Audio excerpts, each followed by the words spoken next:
Hello hi friends, welcome back to Sai Surya cooking channel. ఈరోజు carrot కొబ్బరి fry చేసి చూపిస్తానండి. అంటే నార్మల్గా అంటే పీసెస్లా కట్ చేసిన చాలామంది పిల్లలకి పెద్దవాళ్ళకి కూడా ఇష్టం ఉండదు, ఈవెన్ నాకు కూడా ఇష్టం ఉండదు. సో ఇలా తురిమి ఫ్రై చేసుకుంటే చాలా బాగుంటుంది, తినాలని ఇంట్రెస్ట్ కూడా పడుతుంది. అయితే దానికోసం ముందుగా ఒక పెద్ద బౌల్ అంతా క్యారెట్ తురిమి పెట్టుకోండి, ఇలా సన్నగా తురుముకొని పెట్టుకోండి. నెక్స్ట్ ఒక హాఫ్ ముక్క కొబ్బరి ముక్క, ఇది కూడా కూరలాగా తురుము పెట్టుకోండి. నెక్స్ట్ కొద్దిగా పల్లీలు, శనగపలుకులు, కట్ చేసి పెట్టుకున్న ఉల్లిపాయలు, ఒక 4 పచ్చిమిర్చి, కరివేపాకు, అలాగే అల్లం వెల్లుల్లి కొంచెం చిన్నగా కట్ చేసుకున్న ముక్కలు, కొద్దిగా పోపు దినుసులు. ఓకేనండి, నెక్స్ట్ ప్రాసెస్ స్టార్ట్ చేద్దాం. ముందుగా స్టవ్ వెలిగించుకొని ఒక కళాయి పెట్టుకోండి. నెక్స్ట్ ఒక ఫ్రై కాబట్టి ఒక 3 టేబుల్ స్పూన్స్ ఆయిల్ వేసుకోండి. ఫ్రై ఆయిల్ ఎక్కువ ఉంటేనే బాగుంటుంది. ఇది ఫస్ట్ అయితే కొద్దిగా వేసుకుందాం అండి, పల్లీలు వేయించి తీసుకుందాం. ఈ పల్లీలు వేయించుకుందాం ఫస్ట్. ఓకేనండి, కొద్దిగా ఇలా వేయించుకున్నాక ఒక 2 నిమిషాలు తీసుకుందాం. ఉడన్ స్పూన్ కదా రావట్లేదు, స్పూన్తో తీసుకుందాం.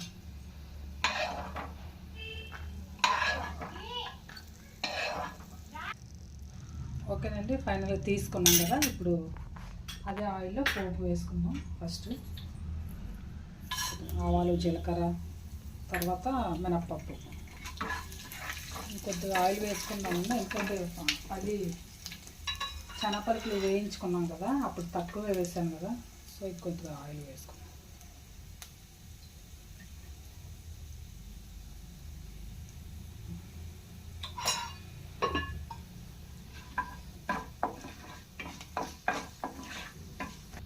నెక్స్ట్ కట్ చేసి పెట్టుకున్న ఆనియన్స్ కూడా.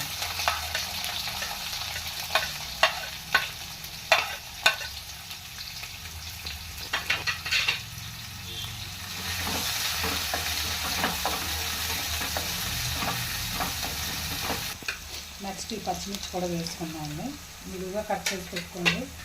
అలాగే మళ్ళీ ఈ అల్లం వెల్లుల్లి ముక్కలు కూడా వేసుకున్నాం.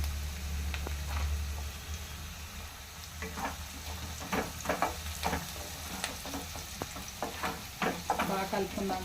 క్యారెట్ వల్ల చాలా ఉపయోగాలు లేదండి, తెలుసు కదా. క్యారెట్లో విటమిన్ ఏ ఉంటుంది.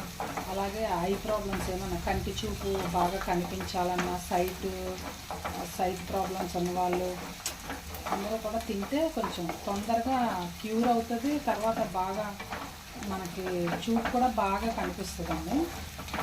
సో నెక్స్ట్ ఫ్రై అవుతుంది కదా, ఇప్పుడు కరివేపాకు వేసుకుందాం.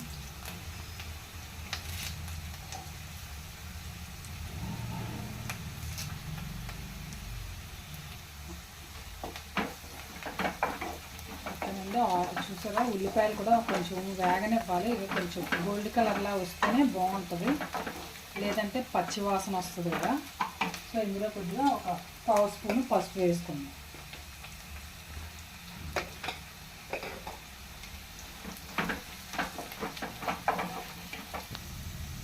ఓకేనండి, అవి వేగాయి కదా. ఇప్పుడు క్యారెట్ తురుము వేసేసుకుందాం.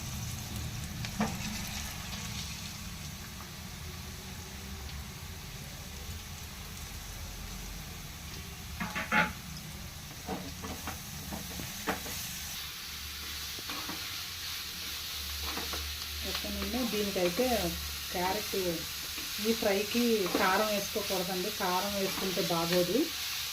ముక్కలుగా కట్ చేసుకున్న ఫ్రై అయితే కారం వేసుకుంటే బాగుంటుంది. ఓకేనండి, టేస్ట్ రుచికి తగినంత సాల్ట్ వేసుకోండి. చెప్పాను కదా, ఇది అయితే కారం వేసుకుంటే బాగోదు. దీన్ని ఇలాగే ఫ్రై చేసుకోవాలి. పీసెస్ లాగా ముక్కలు కట్ చేసి మనం చేసుకుంటాం కదా, అందులో కారం వేసుకుంటే బాగుంటుంది. ఇది మాత్రం ఇలా ఎలాగో మనం బాగానే కారం అంతా బాగా వేసాం కదండి. అది మిరపకాయలు, పచ్చిమిర్చి, ఎండుమిర్చి, తర్వాత వెల్లుల్లి, అల్లం పీసులు బాగా కట్ చేసి వేసుకున్నాగా. సో ఆ కారం సరిపోతుంది. ఇలా ఒక 5 నిమిషాలు వేగనిద్దామండి. ఇక్కడ వేగుతుంది కదా, ఇంకా 1 నిమిషం మూత పెట్టుకుందాం, ఒక 2 మినిట్స్. ఓకేనండి, 5 మినిట్స్ అయింది కదా. ఇక చూసారా, బాగా క్యారెట్ కదా బాగానే కుక్ అయిపోద్ది. సో రెడీ అయిపోయింది. ఫైనల్గా ఇందులో మనం పచ్చి కొబ్బరి ఉంది కదండి, పచ్చి కొబ్బరి లేకపోతే ఎండు కొబ్బరి కూడా వేసుకోవచ్చు.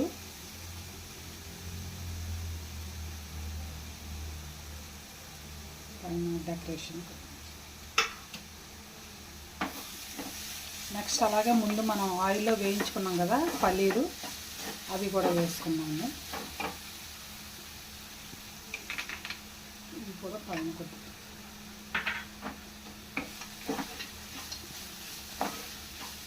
పిల్లలకి మధ్య మధ్యలో ఇలా పల్లీలు కూడా తగులుతుంటే తింటారు కదండి ఇష్టంగా, బాగుంటుంది కూడా. పచ్చి కొబ్బరి ఆప్షన్ ఉంది ఉంటే అది, లేదంటే ఎండు కొబ్బరి అయినా వేసుకుంటే చాలా ఎక్సలెంట్గా ఉంటుంది, మళ్ళీ మళ్ళీ చేసుకుంటారు. ఓకేనండి, అయిపోయింది. స్టవ్ ఆఫ్ చేసుకుందాం.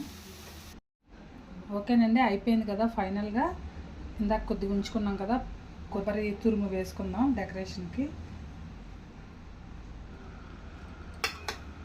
సో ఫ్రై చేసేటప్పుడు కొద్దిగా పల్లీలు వేసుకొని, ఇవి కూడా కొద్దిగా ఉంచుకున్నాం కదా, ఇవి కూడా వేసుకున్నామండి. ఓకేనండి, ఫైనల్గా క్యారెట్ కొబ్బరి ఫ్రై రెడీ అయిపోయింది. మీరు కూడా ట్రై చేయండి. అలాగే నచ్చితే కనుక మీ ఇంట్లో కూడా ట్రై చేసి మీ ఫ్రెండ్స్కి కూడా షేర్ చేయండి. అలాగే like and subscribe my channel. Okay friends, bye. మళ్ళీ నెక్స్ట్ వీడియోలో ఇంకో వంటతో కలుద్దాం.